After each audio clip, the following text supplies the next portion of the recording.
Het gaat om een investering van in totaal 124 miljoen euro. Daarmee worden op het industrieterrein IBF twee grote fabrieken deelzet.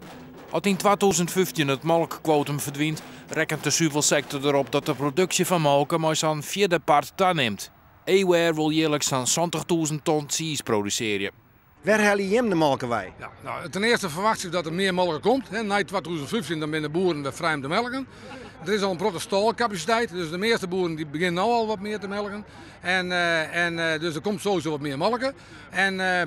De eerste boeren hebben zich al intekenen bij ons. Fonterra broekt 40.000 ton melkpoeier om producten van te maken. Enerzijds hele hoogwaardige eiwitpoeder, anderzijds is dat lactose. Lactose is weer een grondstof voor bijvoorbeeld de bakkerijindustrie of voor de farmaceutische industrie. De bijgrondstof die we maken, bijeiwitten, die kunnen gebruikt worden in babyvoeding, die kunnen gebruikt worden in speciale sportdranken, die kunnen gebruikt worden in speciaalvoeding voor ouderen.